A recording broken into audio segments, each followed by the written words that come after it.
പ്രതികരിക്കാമെന്ന് പറഞ്ഞതാണ്. ഇത്രയും ദിവസം പ്രതികരിക്കാത്തതിന്റെ പേരിൽ നിരവധിയായിട്ടുള്ള സൈബർ അറ്റാക്ക് നടന്നുകൊണ്ടിരിക്കുകയാണ്. പക്ഷെ ഞാനത് ഗൗരവമായി എടുക്കുന്നില്ല. കാരണം ഇതൊരു രാഷ്ട്രീയ വിഷയമല്ല. രാഷ്ട്രീയ വിഷയമാണെങ്കിൽ നമുക്ക് ആ സെക്കൻഡിൽ രാഷ്ട്രീയമായിട്ട് അതിൽ ഇടപെടാനും അതിന് അഭിപ്രായം രേഖപ്പെടുത്താനും സാധിക്കുമായിരുന്നു. ഇത് രാഷ്ട്രീയത്തോടൊപ്പം വ്യക്തിപരമായ ഒരു വിഷയം കൂടി ആയതുകൊണ്ട് തന്നെ ഇതിലൊരു ക്ലാരിറ്റി വരാതെ നമ്മളതിൽ അഭിപ്രായം പറയുന്നത് മോറലി ശരിയല്ല എന്ന നിലക്ക് തന്നെയാണ് ഇത്രയും ദിവസം വെയിറ്റ് ചെയ്തിരുന്നത്. എന്തുകൊണ്ട് എന്ന് ചോദിച്ചാൽ ഇതിന് ഉത്തരം പറയേണ്ട വ്യക്തി ശ്രീ രാഹുൽ മാങ്കൂട്ടാണ്. അദ്ദേഹത്തിൽ നിന്നുള്ള ഒരു മറുപടി എന്താണ് അദ്ദേഹത്തിന് ഈ വിഷയത്തെക്കുറിച്ച് പറയാനുള്ളത് എന്ന് കേൾക്കാൻ ഇത്രയും ദിവസം കാത്തിരുന്നിരുന്നു. കാരണം നിരവധിയായ ആരോപണങ്ങൾ നമ്മൾ കേരളത്തിൽ പല ഘട്ടത്തിലും കണ്ടിട്ടുള്ളതാണ്. പിന്നീട് അത് അടിസ്ഥാനമില്ലാതെ ആവിയായി പോകുന്നത് നമ്മൾ കണ്ടിട്ടുള്ളതാണ്. പക്ഷെ ഈ വിഷയത്തിൽ ഒരു സ്ത്രീ മാത്രമല്ല പലരും ആരോപണങ്ങൾ ഉന്നയിച്ചിട്ടുണ്ട്. ഇതിലേറ്റവും മർമ്മപ്രധാനമായ വിഷയം, ഞാനിപ്പോൾ ഈ പത്രസമ്മേളനം നടത്തുന്നതിൻ്റെ മർമ്മപ്രധാനമായ കാരണം തന്നെ, കാരണം ഇതിലൊരു വ്യക്തത വരട്ടെ എന്നായിരുന്നു ഞാൻ ഉദ്ദേശിക്കുന്നത്. ആ വ്യക്തത വന്നു കഴിഞ്ഞിരിക്കുകയാണ്. കാരണം രാഹുൽ മാങ്കൂട്ടത്തിൻ്റേത് എന്ന് പറഞ്ഞുകൊണ്ട് മാധ്യമങ്ങളിലൂടെ വന്ന ടെലിഫോൺ കോൺവെർസേഷൻ സത്യത്തിൽ അത് ഫാബ്രിക്കേറ്റഡ് ആയിരുന്നെങ്കിൽ ഈ ഒരു സമയത്തിൻ്റെ ഉള്ളിൽ ശക്തമായിട്ട് അതിനെ നിഷേധിക്കാൻ ശ്രീ രാഹുൽ മാങ്കൂട്ടത്തിന് സാധിക്കുമായിരുന്നു. അപ്പൊ ജനങ്ങൾ ഒരു തെളിവായി കാണുന്നത് ആ പറയുന്ന ടെലിഫോൺ കോൺവെർസേഷൻ തന്നെയാണ്. അപ്പൊ അത് നിഷേധിക്കാത്തതോ അത് ഫാബ്രിക്കേറ്റഡ് ആണോ എന്ന് പറയാത്തിടത്തോളം ഈ ഒരു സമയം വരെ അദ്ദേഹത്തിന് അത് പറയാൻ കഴിയാത്തതുണ്ട്. ഇതിൽ വസ്തുതയുണ്ട് എന്ന് തന്നെ നമുക്ക് ഉറപ്പിക്കാൻ സാധിക്കും. അദ്ദേഹത്തിന്റെ ഭാഗത്തുനിന്ന് വന്ന വീഴ്ചകളും തെറ്റും കേരളത്തിലെ പൊതുസമൂഹം പൂർണ്ണമായും ഇപ്പോൾ ഉൾക്കണ്ടു നിൽക്കുകയാണ്. ഇവിടെ രാഹുലിന്റെ ഈ പ്രവൃത്തിയെക്കുറിച്ചുള്ള രാഷ്ട്രീയത്തിലേക്ക് പൊതുസമൂഹത്തിലേക്ക് നമ്മൾ കിടക്കുമ്പോൾ ഇന്ന് കോൺഗ്രസ് ലീഡർഷിപ്പിലെ പലരും ന്യായീകരിക്കുന്നത് CPM-ന്റെ പല നേതാക്കന്മാരും, ഞാൻ തന്നെ പി ശശിയുമായി ബന്ധപ്പെട്ട ഉന്നയിച്ച ആരോപണങ്ങൾ ഉണ്ടായിരുന്നു. അവരാരും രാജിവെച്ചിട്ടില്ലല്ലോ, അവരാരും മാറിയിട്ടില്ലല്ലോ എന്നൊരു വാദം കോൺഗ്രസിന്റെ ചില നേതാക്കൾ ഉയർത്തുന്നുണ്ട്. സത്യത്തിൽ കോൺഗ്രസ് ലീഡർഷിപ്പ് ഉയർന്നു ചിന്തിക്കേണ്ട ഒരു സമയമാണിത്. പിണറായി ഗവൺമെന്റിൽ നിന്ന് ഒരു നിലക്കുള്ള നീതിയും ഒരാൾക്കും കിട്ടില്ല എന്ന് പല ഘട്ടങ്ങളിലായിട്ട് നമുക്ക് ബോധ്യപ്പെട്ടിട്ടുള്ളതാണ്. ഞാൻ ഉയർത്തിയ വിഷയങ്ങൾ തന്നെ ഇപ്പോഴും എന്താ പറയാ കാറ്റിൽ അലയുകയാണ്. അപ്പൊ ഇവിടെ കോൺഗ്രസിന്റെ എത്രയോ പാരമ്പര്യമുണ്ട്. ഇതുപോലെയുള്ള ഈ വളരെ ചെറിയ കാര്യങ്ങളിൽ പോലും ഉത്തരവാദിത്തപ്പെട്ട നേതാക്കന്മാരും മന്ത്രിമാരും MLA-മാരും MP-മാരും ഒക്കെ രാജിവെച്ച ചരിത്രമുള്ള ഒരു കോൺഗ്രസ്. ഒരുത്തന്നെ അമ്മയെ തല്ലിയപ്പോ തൊട്ട വീട്ടുകാരനും അമ്മയെ തല്ലി, എന്തിനാ നീ അമ്മയെ തല്ലിയെന്ന് ചോദിക്കുമ്പോൾ തൊട്ട വീട്ടുകാരൻ അമ്മയെ തല്ലിയെ നിങ്ങൾ കണ്ടില്ലേ എന്ന് ചോദിക്കുന്ന, ഒരിക്കലും നീതീകരിക്കാൻ കഴിയാത്ത ആ നിലപാട് കോൺഗ്രസ് ലീഡർഷിപ്പ് തിരുത്തുന്നതാവും കോൺഗ്രസിനെ സംബന്ധിച്ചും UDF-നെ സംബന്ധിച്ചും ഏറ്റവും ഗുണകരമാകുക എന്നാണ് എനിക്ക് വിഷയത്തിൽ പറയാനുള്ളത്. കാരണം കേരളത്തിലെ 3.5 കോടി ജനങ്ങൾ ഇത് വാച്ച് ചെയ്തുകൊണ്ടിരിക്കുകയാണ്. CPM എടുക്കുന്ന നിലപാടിനെതിരാണ് കേരളത്തിലെ ജനങ്ങൾ, പിണറായിക്കെതിരാണ് ജനങ്ങൾ, പിണറായി ഗവൺമെന്റിന് എതിരായിട്ട് ജനങ്ങൾ ഒന്നടങ്കം ചിന്തിച്ചുകൊണ്ടിരിക്കുമ്പോൾ പിണറായി ഗവൺമെന്റിലെ MLA-മാർ ചെയ്ത ചില തെറ്റുകൾ, ആ തെറ്റിനെ പിണറായിയും സംഘവും ന്യായീകരിച്ചത് ചൂണ്ടിക്കാണിച്ചുകൊണ്ട് രാഹുലിന്റെ കാര്യത്തിൽ അദ്ദേഹം രാജിവെക്കേണ്ട എന്ന നിലപാട് കോൺഗ്രസ് സ്വീകരിച്ചാൽ അത് വലിയ പ്രത്യാഘാതം കോൺഗ്രസിനെ സംബന്ധിച്ചുണ്ടാകും. മറ്റൊരു കാര്യം കോൺഗ്രസ് ശ്രദ്ധിക്കേണ്ടത്, നമ്മളിപ്പോൾ കണ്ടുകൊണ്ടിരിക്കുന്നത് ഒരു യുവതലമുറ കോൺഗ്രസിന്റെ ലീഡർഷിപ്പിനെ ടേക്ക് ഓഫ് ചെയ്തു, ഹൈജാക്ക് ചെയ്തു എന്നൊരു ചർച്ച പൊതുസമൂഹത്തിൽ നിലനിൽക്കുന്നുണ്ട്. ആ ചർച്ച ശരിയാണ് എന്നിടത്തേക്ക് കാര്യങ്ങൾ പോവുകയാണ്. കോൺഗ്രസിലെ തലമുതിർന്ന ഒരുപാട് നേതാക്കന്മാർ, മുല്ലപ്പള്ളി ആയാലും MM ഹസനായാലും തുടങ്ങിയിട്ടുള്ള പല നേതാക്കന്മാരും ഉത്തരവാദിത്തപ്പെട്ടവരെ മാറ്റി നിർത്തപ്പെട്ട ഒരു ഘട്ടം കൂടിയാണ്. K മുരളീധരൻ അടക്കം. ഇവിടെ അവരെ എല്ലാവരെയും കൂട്ടിപ്പിടിച്ച് ചെറുപ്പക്കാരും എന്താ പറയാ ഉത്തരവാദിത്തപ്പെട്ട കാരണവന്മാരായ കോൺഗ്രസിന്റെ ലീഡർഷിപ്പിനെയും കൂട്ടിപ്പിടിച്ച് മുന്നോട്ട് പോകേണ്ട ഈ ഒരു ഘട്ടത്തിൽ ഇപ്പോൾ കോൺഗ്രസ് എടുക്കുന്ന നിലപാട് UDF-നും അതുപോലെ തന്നെ കോൺഗ്രസിനും തെരഞ്ഞെടുപ്പിൽ കേരളത്തിലെ നമുക്കറിയാം 1.5 കോടി ജനങ്ങളിൽ 1.25 കോടി ജനങ്ങളും സ്ത്രീകളുള്ള കേരളമാണ്. അത് വലിയ തിരിച്ചടിയാകും. അപ്പോൾ സർക്കാരിൽ നിന്ന് നീതി കിട്ടുന്നില്ല എന്നതിന്റെ ഏറ്റവും വലിയ തെളിവ് ഇന്നത്തെ മനോരമ പത്രമാണ്. മുഖ്യമന്ത്രിക്കെതിരെ വിജിലൻസ് കോടതി പരാമർശം, ഹൈക്കോടതിയെ സമീപിക്കാൻ സർക്കാരിന് നിയമോപദേശം. ഇത് തിരുവനന്തപുരം വിജിലൻസ് കോടതിയിൽ ഞാൻ സർക്കാരിന് നൽകിയ പരാതിയിൽ ഈ പറയുന്ന MR അജിത് കുമാറിന് ക്ലീൻ ചീറ്റ് നൽകിയതിൽ നാഗരാജ് വക്കീൽ നൽകിയ വിജിലൻസ് കേസിലെ കോടതിയുടെ ഉത്തരവിനെ ചോദ്യം ചെയ്യാൻ പോവുകയാണ് ആര്? ഈ ഗവൺമെന്റ്. ഇത്രയും പബ്ലിക്കായിട്ട് MR അജിത് കുമാറിന് 2ാം ക്ലാസ്സിൽ പഠിക്കുന്ന കുട്ടികൾ ചോദിച്ചാൽ അദ്ദേഹത്തെ കുറിച്ചുള്ള അഭിപ്രായം പറയും. കേരളത്തിലെ പൊതുസമൂഹം മുഴുവൻ സത്യസന്ധമായി ഈ വിഷയത്തെ വിലയിരുത്തി നിൽക്കുമ്പോൾ ഒരു കോടതിയിൽ നിന്നും സർക്കാരിന്റെ നിലപാടും മുഖ്യമന്ത്രിയുടെ ഓഫീസും നിശിതമായി വിമർശിക്കപ്പെട്ടപ്പോൾ അതിനെ ന്യായീകരിക്കാൻ പോകുന്ന ഒരു ഗവൺമെന്റ് അവർ ചെയ്തുകൊണ്ടിരിക്കുന്ന ചെയ്തികളെ അതിന്റെ പിന്നിൽ നിന്നുകൊണ്ട് അവരങ്ങനെ ചെയ്തില്ലേ എന്ന് പറയുന്ന ആ നിലപാടിൽ നിന്ന് UDF കോൺഗ്രസ് ലീഡർഷിപ്പ് മാറി ചിന്തിക്കണം. രാഹുൽ മാങ്കൂട്ടത്തോട് രാജിവെക്കാൻ കോൺഗ്രസ് ലീഡർഷിപ്പ് ആവശ്യപ്പെടണം എന്ന് തന്നെയാണ് എനിക്ക് ഈ വിഷയത്തിൽ പറയാനുള്ളത്.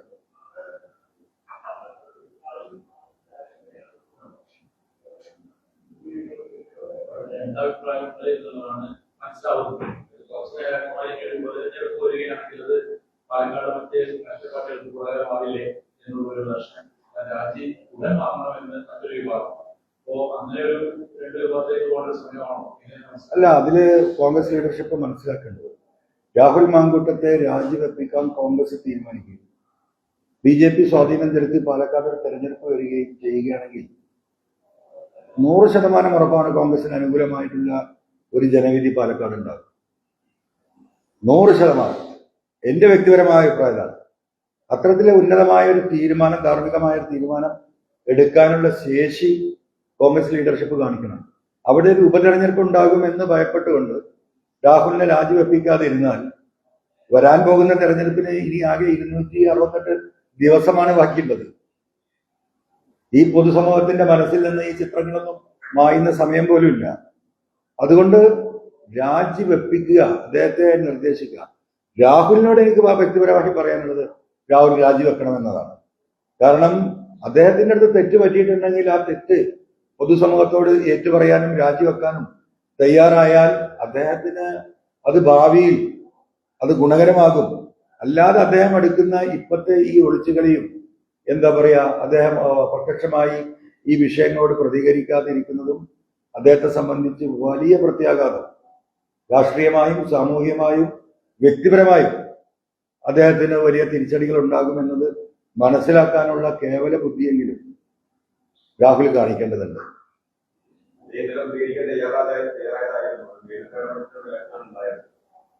അല്ല, അദ്ദേഹം പ്രതികരിക്കണല്ലോ. അദ്ദേഹത്തിന് പറയാനുള്ളത് പറയാണല്ലോ വേണ്ടത്. കേരളത്തിലെ ജനങ്ങൾ കാത്തിരിക്കുന്ന അദ്ദേഹത്തിന്റെ മറുപടിയല്ലേ. അതിനെന്തിനാ നേതൃത്വം വിലക്കുന്നത്? അതിപ്പോ വാർത്തകളല്ലേ. അതിന്റെ നിജസ്ഥിതി എന്താണെന്ന് നമുക്കറിയില്ല. അദ്ദേഹത്തിന് പ്രതികരിക്കണം. അദ്ദേഹത്തിന്റെ ഭാഗത്ത് ന്യായമുണ്ടെങ്കിൽ അദ്ദേഹത്തിന്റെ ഇവിടുത്തെ പ്രശ്നം അതാണല്ലോ. ഈ പെൺകുട്ടികളുമായി നടത്തിയ സംഭാഷണങ്ങൾ നിരന്തരമായി പുറത്തു വരികയും ജനങ്ങളുടെ ശ്രദ്ധയിൽ അത് പെടുകയും വാർത്താമാധ്യമങ്ങൾ അത് ജനങ്ങളിൽ എത്തിക്കുകയും ചെയ്തുകൊണ്ടിരിക്കുന്ന ഘട്ടത്തിൽ അദ്ദേഹം പറയേണ്ടത് എന്റെ വോയിസ് അല്ല, ഇത് ഫാബ്രിക്കേറ്റഡ് ആണ് എന്നത് പറയാൻ കഴിയാത്തത് എന്താ? അദ്ദേഹത്തിന്റെ വോയിസ് ആയതുകൊണ്ടല്ലേ, അദ്ദേഹത്തിന്റെ തന്നെ സംസാരമായതുകൊണ്ടല്ലേ. അവിടെയാണല്ലോ ഈ വിഷയം. അപ്പം ഇവിടെ ഒറ്റപ്പെട്ട സംഭവങ്ങൾ പറയുന്ന ഭരണപക്ഷ MLA-മാരുടെ ഭാഗത്തുനിന്നുണ്ടായി, ഇപ്പൊ കൊല്ലം MLA-യുടെ ഭാഗത്തുനിന്നുണ്ടായി എന്ന് പറയുന്നതിലെ അപ്പുറമാണ് ഈ വിഷയം. 1, 2, 3, 4, 5, 6 എന്താ പറയാ സ്ത്രീകളല്ല പരാതി നൽകിക്കൊണ്ടിരിക്കുന്നത്. അപ്പൊ ആ വിഷയത്തിനേക്കാളും അങ്ങേയറ്റം ഗൗരവമായിട്ട് പൊതുസമൂഹം ഈ വിഷയത്തെ കാണുന്നുണ്ട്. അത് കോൺഗ്രസ് ലീഡർഷിപ്പ് മനസ്സിലാക്കണം. നമുക്ക് ക്യാൻസർ വന്നാൽ എന്താ ചെയ്യുക? ഒരു ക്യാൻസർ വന്നാൽ നമ്മൾ ആ ഭാഗം മുറിച്ചു കളയും. എന്തിനാണ്? ആ ശരീരത്തെയും ആ ജീവനെയും രക്ഷിക്കാനാണ്. അപ്പൊ രാഹുൽ എന്ന് പറയുന്ന വ്യക്തി ഇന്ന് കോൺഗ്രസിനുണ്ടായ ഈ ക്യാൻസർ ആണെങ്കിൽ അത് മുറിച്ചു കളയാനുള്ള ത്രാണിയും ശേഷിയും കോൺഗ്രസ് ലീഡർഷിപ്പ് നടത്തണം. അപ്പൊ തന്നെ ഒന്ന് ആലോചിച്ച് നോക്കും നിങ്ങൾ. കേരളത്തിൽ ഇപ്പൊ നടക്കേണ്ട ചർച്ച എന്താണ്? വോട്ട് ചോരിയാണ്. രാഹുൽ ഗാന്ധി ബീഹാറിൽ അതിശക്തമായ പ്രചരണം നടത്തിക്കൊണ്ടിരിക്കുകയാണ്. ഇന്ത്യയിലെ വോട്ടർ പട്ടികയിലും വോട്ടിംഗ് മെഷീനിലും നടത്തിക്കൊണ്ടിരിക്കുന്ന തിരിമറികള് എന്തൊക്കെയാണ് എന്ന് രാജ്യത്തിന്റെ പാർലമെന്റിൽ അതിശക്തമായി ഉയർത്തി ഇപ്പോ അത് തെരഞ്ഞെടുപ്പ് നടക്കാൻ പോകുന്ന ബീഹാറില് വലിയ ജനപിന്തുണയോട് കൂടിയിട്ട് അദ്ദേഹം സമരം നടത്തുകയാണ്. ഇന്ത്യയിലെ ഇതര സംസ്ഥാനങ്ങൾ, തമിഴ്നാട്ടിൽ, പശ്ചിമ ബംഗാളിലൊക്കെ വലിയ കോർണർ യോഗങ്ങൾ നടക്കുകയാണ്, ജനങ്ങളെ ബോധവൽക്കരിക്കേണ്ടത്. തമിഴ്നാട്ടില്, കേരളത്തിൽ ഇപ്പോൾ UDF കോൺഗ്രസ് ലീഡർഷിപ്പും ഈ വിഷയം ഏറ്റെടുക്കേണ്ട അതിനിർണായകമായ ഈ ഒരു ഘട്ടത്തിൽ നിങ്ങൾ ആലോചിച്ചു, ഒരു വാക്ക് അതിനെ പറ്റി പറയാൻ ആർക്കെങ്കിലും സമയം കിട്ടുന്നുണ്ടോ? ഈ ഒരു വല്ലാത്തൊരു ഡേർട്ടി പൊളിറ്റിക്സ് എന്ന് നമുക്ക് വേണമെങ്കിൽ പറയാം. അതിന്റെ പിന്നാലെ പോകേണ്ടി വന്നില്ലേ? ഇതൊരു തീരുമാനം എടുത്ത് രാഹുലിനോട് രാജിവെക്കാൻ പറഞ്ഞാൽ അതിന്റെ ഉത്തരവാദിത്തം ആർക്കായി? ഒരു വ്യക്തിയുടെയും വ്യക്തിപരമായിട്ടുള്ള പ്രവർത്തനം, അദ്ദേഹത്തിന്റെ വ്യക്തിപരമായ ജീവിതം ഒരാൾക്കും, ഒരു കുടുംബത്തിന് പോലും നിയന്ത്രിക്കാൻ കഴിയില്ല. പിന്നെ ഒരു പാർട്ടിക്ക് നിയന്ത്രിക്കാൻ സാധിക്കുമോ? അങ്ങനെ വ്യക്തിപരമായിട്ടുള്ള വീഴ്ചകൾ വന്നിട്ടുണ്ടെങ്കിൽ അത് അപ്പൊ തീരുമാനമെടുത്ത് ആ വ്യക്തിയുടെ ധാർമ്മിക ഉത്തരവാദിത്തമായി ആ ഉത്തരവാദിത്തത്തിൽ നിന്ന് ആ പാർട്ടി മാറി നിൽക്കണ്ടേ? അതിനെന്താ മാർഗം? രാജിവെക്കാൻ പറയണം. അതോടുകൂടി പാർട്ടിയുടെ ഉത്തരവാദിത്തം തീരുകയാണ്. പാർട്ടിക്ക് അത്രയല്ലേ ചെയ്യാൻ കഴിയുള്ളൂ. അതിനിപ്പോ ഇടതുപക്ഷമായാലും വലതുപക്ഷമായാലും എന്തിനാണ് ഈ ഭാരം അനാവശ്യമായിട്ട് ഈ ക്യാൻസറിനെ കോൺഗ്രസ് വേറുന്നത് എന്ന് കോൺഗ്രസ് തിരിച്ചറിയുന്നത് നന്നായിരിക്കും എന്നാണ് എനിക്ക് ആ വിഷയത്തിൽ പറയാൻ.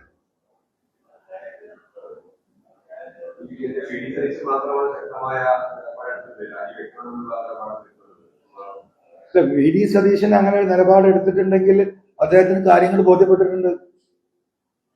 അദ്ദേഹം പ്രതിപക്ഷ നേതാവല്ലേ, അദ്ദേഹത്തിന് വലിയ ഉത്തരവാദിത്തം ഉണ്ടല്ലോ. അദ്ദേഹം അത് പൊതുവായിട്ട് പബ്ലിക്കായി പറയട്ടെ. പ്രതിപക്ഷ നേതാവ് അതിന് തയ്യാറാവുന്നുണ്ടെങ്കിൽ അദ്ദേഹത്തെ പ്രത്യക്ഷമായി പറയേണ്ട സമയം അതിക്രമിക്കുകയാണ്. കാരണം അദ്ദേഹത്തിന്റെ പേരിലാണ് ഈ ചാർജുകൾ. രണ്ടാമത് അദ്ദേഹത്തിന്റെ ടീമാണ് ഈ യൂത്ത് ടീം, ഇവരെയൊക്കെ വളർത്തുന്നത് അദ്ദേഹമാണ് എന്നുള്ള വാർത്തകൾ നിരന്തരമായി വന്നുകൊണ്ടിരിക്കുകയാണല്ലോ. അപ്പൊ അദ്ദേഹം അതിന് നിർണായകമായ തീരുമാനം എടുക്കണം. പിന്നെ പാർട്ടി പണ്ട് AICCയുടെ തീരുമാനത്തിന് കാത്തിരിക്കുന്ന ഒരു കാലം പാർട്ടിക്ക് ഉണ്ടായിരുന്നു. ഇന്നിപ്പോ AICCയുടെ സംഘടനാ ചുമതലയുള്ള ജനറൽ സെക്രട്ടറി കേരളത്തിൽ നിന്നുള്ള KC ആണല്ലോ. KCക്കും ഈ കാര്യങ്ങൾ ബോധ്യപ്പെടുമല്ലോ. ഇത് നീട്ടിക്കൊണ്ടുപോകുന്നത് എന്തായാലും അദ്ദേഹത്തെ വെച്ചുകൊണ്ട് മുന്നോട്ട് പോകാൻ കഴിയുന്ന സാഹചര്യമല്ല വാർത്തകളിൽ നിന്ന് നമ്മൾ മനസ്സിലാക്കുന്നത്.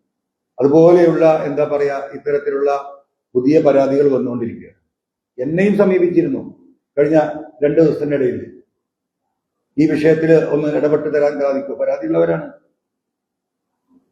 ഞങ്ങൾക്ക് കേസിന് പോകാൻ നീതി കിട്ടുമോ എന്ന് ഞങ്ങൾക്ക് ഉറപ്പില്ല, അതുകൊണ്ട് സഹായിക്കാൻ പറ്റുമോ എന്ന് ചോദിച്ചിട്ട് ഞാൻ അവരോട് പറഞ്ഞു, നിങ്ങളുടെ അടുത്ത് നീതി ഉണ്ടെങ്കിൽ, നിങ്ങളുടെ അടുത്ത് സത്യം ഉണ്ടെങ്കിൽ, ആ പറയുന്നതിന് തെളിവുണ്ടെങ്കിൽ നിങ്ങൾ ആദ്യം പരാതി കൊടുക്കണം.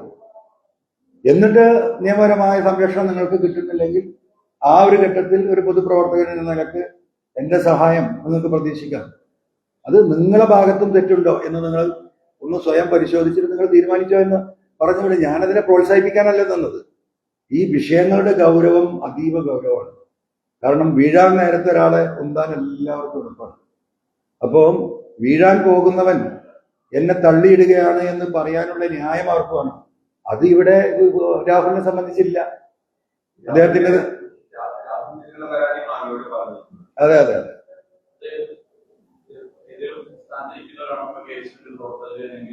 അല്ല, എന്നെ ഇതുമായി ബന്ധപ്പെട്ട 2 സ്ത്രീകളുടെ പരാതിയാണ്. അതുമായി ബന്ധപ്പെട്ട് എന്നെ സമീപിച്ചത് ഒരു കോൺഗ്രസ് ലീഡറാണ്, യൂത്ത് കോൺഗ്രസിലെ ഒരു ലീഡറാണ്. അല്ലല്ല, മലപ്പുറം ജില്ലയല്ല, കൊച്ചിയിൽ. അതെ, അത് അവരുടെ രാഷ്ട്രീയമായ എന്തെങ്കിലും താല്പര്യമായിരിക്കും. അതുകൊണ്ട് ഞാനതില് പ്രതിബന്ധമാണെങ്കിൽ നിങ്ങൾ പോലീസിൽ പരാതി അല്ല, അവർ കേസ് ഫയൽ ചെയ്യുകയാണെങ്കിൽ അതിന് അവരെ സഹായിക്കാൻ കഴിയുമെന്ന് പറഞ്ഞു. കേസ് ഫയൽ ചെയ്യുകയാണെങ്കിൽ സഹായിക്കാൻ പറ്റും. നിങ്ങളുടെ അടുത്ത് തെളിവുണ്ടെങ്കിൽ നിങ്ങൾ കൊടുക്കും. ഇതിൽ മറ്റൊരു വിഷയം ആരും പരാതി കൊടുക്കാത്തത് എന്നുള്ളൊരു വിഷയം ചർച്ച ചെയ്യപ്പെടുന്നുണ്ട്. ഈ ഒരു ഘട്ടമായിട്ടും അത് പരാതി കൊടുക്കാൻ അവർ ഇതൊക്കെ എന്തറിയാം, ഞാൻ ജനറലായിട്ട് പറയാം, ഇത്രയും വലിയ ഒരു ഭീകരമായ തെറ്റ് നമ്മൾ കണ്ടിട്ടും എന്തുകൊണ്ടാണ് ഇതിലൊരു ലീഗൽ സ്റ്റെപ്സിലേക്ക് പോകാത്തത് എന്ന ചോദ്യം അവിടെ നിലനിൽക്കുകയാണ്. മന്ത്രി സമീപിച്ചത് പറഞ്ഞല്ലോ. അപ്പൊ അവര് പരാതിക്കിടയായ സംഭവം അതിനെക്കുറിച്ച് പറഞ്ഞിട്ടുണ്ട്. എന്തായാലും ഇത് തന്നെ ഈ നമ്മൾ കേട്ടുകൊണ്ടിരിക്കുന്ന വിഷയം.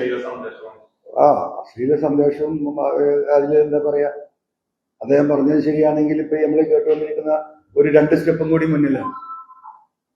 സന്ദേശം മാത്രമല്ല.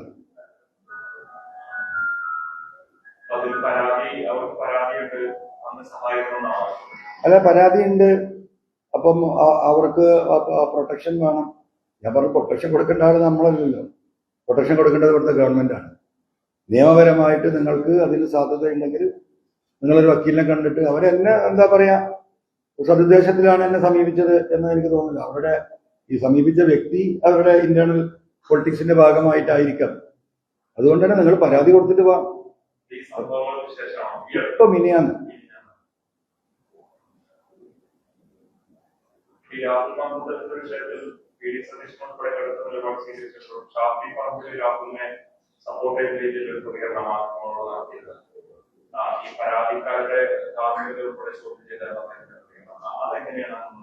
അല്ല, അതിപ്പോ ഇന്നലെ നിങ്ങള് കുറെ ദിവസത്തിന് ശേഷമാണല്ലോ ഷാഫിയുടെ ഒരു പ്രതികരണം കിട്ടാൻ വേണ്ടിയിട്ട് നിങ്ങൾ ഒരുപാട് പാടുപെട്ടതും അദ്ദേഹത്തെ കണ്ടെത്താൻ പരിശ്രമം നടത്തിയതൊക്കെ വാർത്തകൾ നമ്മൾ കാണുന്നുണ്ട്.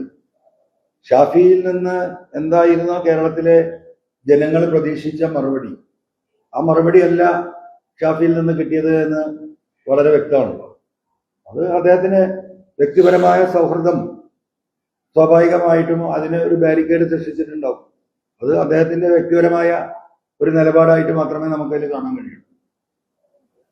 കോൺഗ്രസിന്റെ നിലപാട് കോൺഗ്രസിന്റെ KPCC പ്രസിഡന്റും AICC ജനറൽ സെക്രട്ടറിയും പ്രതിപക്ഷ നേതാവുമാണല്ലോ പറയേണ്ടത്.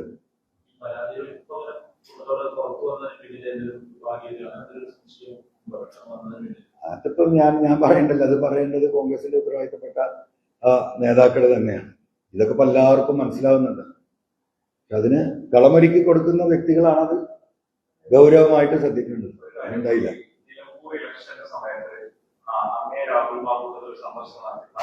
വലിയ വിവാദമായി. ഇപ്പൊ ഇത്തരം ആരോപണങ്ങളുടെ പശ്ചാത്തലത്തിൽ സമൂഹമാധ്യമങ്ങളോടുകൂടിയുള്ള പ്രചാരണം, ഇത്തരം ഒരു ലൈംഗിക വിഷയ പരാതിയുമായി ബന്ധപ്പെട്ട വിവരങ്ങൾ അറിയാൻ സംസാരിക്കാൻ വേണ്ടി രാഹുൽ വന്നത് അതിന്റെ സത്യാവസ്ഥ. അല്ല, അത് നമ്മൾ പുള്ളി വ്യക്തിപരമായിട്ട് തന്നെ വന്ന് കണ്ട് വ്യക്തിപരമായ കാര്യങ്ങൾ അന്ന് സംസാരിച്ചു. അതിന്റെ കൂടെ നിലമ്പൂരിലെ രാഷ്ട്രീയം സംസാരിച്ചു. അതങ്ങനെ എന്താ പറയാ, വ്യക്തിപരമായി സംസാരിച്ച കാര്യങ്ങൾ എന്നെ പലരും ഈ കാര്യം വിളിച്ച് ചോദിച്ചിരുന്നത്. ഞാനതിന് പ്രതികരിക്കാൻ നിന്നിട്ടില്ല.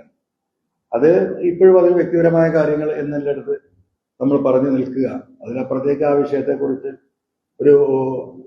ഒന്നൊരാൾ വ്യക്തിപരമായി സംസാരിച്ച കാര്യങ്ങൾ നമ്മളത് പറയുന്നത് ശരിയല്ല. അത് എൻ്റെ മൊറാലിറ്റിയെ ബാധിക്കുന്ന ഒരു വിഷയമായതുകൊണ്ട് അതിലേക്ക് ഞാൻ തൽക്കാലം കിടക്കുന്നു.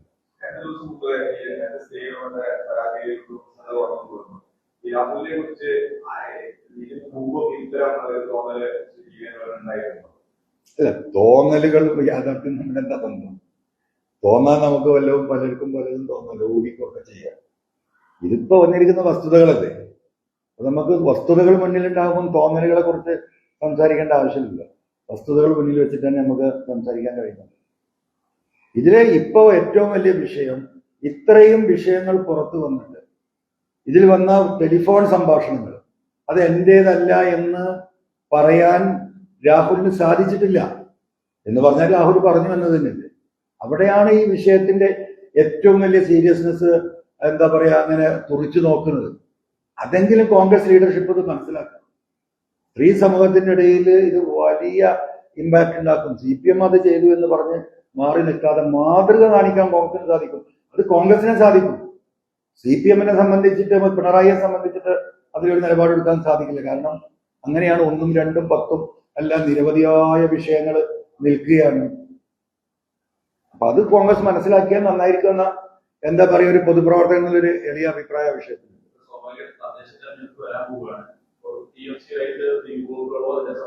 സ്വാഭാവികമായിട്ട് നടക്കാം. അപ്പൊ ഇതൊരു വലിയ വിലങ്ങ് തന്നെയാകും എന്നുള്ളതുകൊണ്ടാണ് ആവശ്യം മുന്നോട്ട് വയ്ക്കുന്നത്. അല്ല, തീർച്ചയായിട്ടും പൊളിറ്റിക്കലി അത് എല്ലാ ഭാഗത്തും കേരളത്തിലെ എന്താ പറയാ വരാനിരിക്കുന്ന എല്ലാ തരം സ്ത്രീകൾ നമുക്കറിയാം. നമ്മളെ അമ്മമാര്, നമ്മുടെ പെങ്ങന്മാരും വീട്ടിൽ നമ്മളോട് പറയുന്ന അഭിപ്രായം നമുക്കറിയുന്നില്ല. ഈ ഇരിക്കുന്ന നിങ്ങളുടെ ഒക്കെ വീട്ടിലും സഹോദരിമാരും അമ്മമാരും ഭാര്യമാരൊക്കെ ഉള്ള ആളുകൾ ഇതിന്റെ പത്രമാധ്യമം നിങ്ങളുടെ വീട്ടിൽ നിന്ന് സംസാരിക്കുന്നവർ എന്താ സംസാരിക്കുന്നത് സ്വാഭാവികമായിട്ട് നമുക്കറിയില്ലേ. അത് കേരളത്തിലെ ഒരു പൊതുസമൂഹത്തിന്റെ പ്രത്യേകിച്ച് അമ്മമാരുടെയും സഹോദരിമാരുടെയും സ്ത്രീ സമൂഹത്തിലൊക്കെ ഒരു വലിയ എന്താ പറയാ ചർച്ച തന്നെയാണ്. അതിന്റെ സീരിയസ്നെസ് ഉൾക്കൊള്ളാൻ കോൺഗ്രസിനും UDF ലീഡർഷിപ്പിനും കഴിഞ്ഞാൽ അത് നന്നായിരിക്കും. അത് കൂട്ടായ ഒരു ആലോചന കോൺഗ്രസ് ലീഡർഷിപ്പ് ഇതിൽ നടത്തി അദ്ദേഹത്തോട് രാജിവെക്കാൻ ഒരു മിനിറ്റ് പോലും കളയാതെ ഓരോ മിനിറ്റും ഈ വിഷയത്തിൽ അതീവ നിർണായകമാണ് എന്ന് കോൺഗ്രസ് ലീഡർഷിപ്പ് മനസ്സിലാക്കിയാൽ അത് നന്നായിരിക്കും. പരാതി ലഭിച്ചിട്ടില്ലെങ്കിലും ഗുരുതരമായിട്ടുള്ള തെളിവുകൾ പുറത്തു വന്നു. സ്വാഭാവികമായിട്ട് പോലീസിന് കേസെടുക്കാനുള്ള പല സൊമാറ്റോ കേസെടുക്കാം. സാധ്യതകളുണ്ട്. പോലീസ് തയ്യാറാവാത്തതിന്റെ കാരണം ഇത് തന്നെയാണ്. ഇന്നിപ്പോ ഏഷ്യാനെറ്റ് ന്യൂസ് ഇപ്പൊ രാവിലെ ഒരു വാർത്ത ഒന്നും നിങ്ങളെ ശ്രദ്ധിച്ചാൽ എനിക്കറിയില്ല.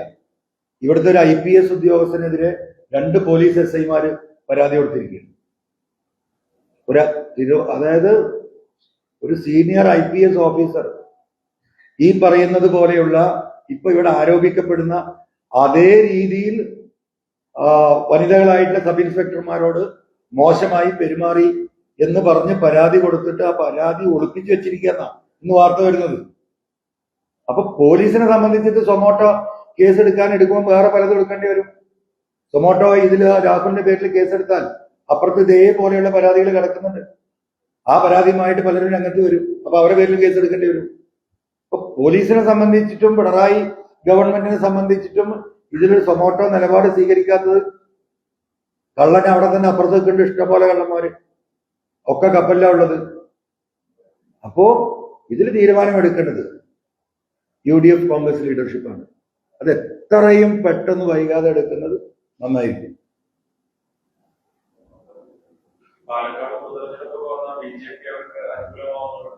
ഒരിക്കലുമില്ല. ഇപ്പൊ തീരുമാനം എടുത്താല് വൈകി ഗത്യന്തരമില്ലാതെ അല്ല തീരുമാനം എടുക്കുന്നത്. ഇപ്പൊ തീരുമാനമെടുത്ത് പാലക്കാട് ഉപതെരഞ്ഞെടുപ്പ് വരികയാണെങ്കിൽ ഉറപ്പാണ് കോൺഗ്രസിന്റെ മൊറാലിറ്റി ഉയരുകയാണ് ചെയ്യുക.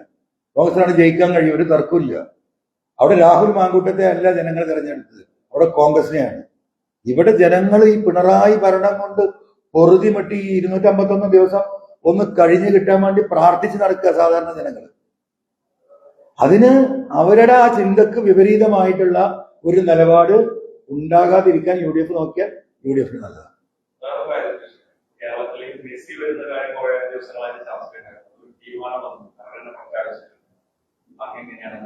അല്ല, എനിക്കതിൽ അങ്ങേയറ്റത്തെ സന്തോഷമുണ്ട്. കാരണം അങ്ങനെ ഒരു നിലപാട് മെസ്സിയെ കൊണ്ടുവരാൻ കേരളത്തിന്റെ സ്പോർട്സ് കൗൺസിലും V. അബ്ദുറഹ്മാൻ മന്ത്രി ഉൾപ്പെടെ വരെ എടുത്തത് വളരെ സന്തോഷകരമായ തീരുമാനം. അത് ചില സാമ്പത്തിക പ്രതിസന്ധികൾ ആദ്യമുണ്ടായിരുന്ന സ്പോൺസർമാര് കേരളത്തിലെ ഗോൾഡ് മർച്ചൻസ് ആയിരുന്നു അത് സപ്പോർട്ട് ചെയ്യാൻ പറഞ്ഞത്. സംഖ്യ വലുതായപ്പോൾ അവർക്ക് താങ്ങാൻ കഴിയില്ല എന്ന് പറഞ്ഞ് അവർ ഒഴിവായി. അതിനുശേഷമാണ് റിപ്പോർട്ടർ ചാനൽ അത് ഏറ്റെടുത്തത്. അതിനുവേണ്ട പണം മുടക്കാൻ അവർ തയ്യാറാണെന്ന് പറഞ്ഞു. അവർ പണം അയച്ചു. അതിനുശേഷം ആണ് ഈ കോംപ്ലിക്കേഷൻ മുഴുവൻ ഉണ്ടായത്. വരുമെന്നും വരില്ല എന്നുള്ള ഒരുപാട് വാർത്തകൾ വന്നു.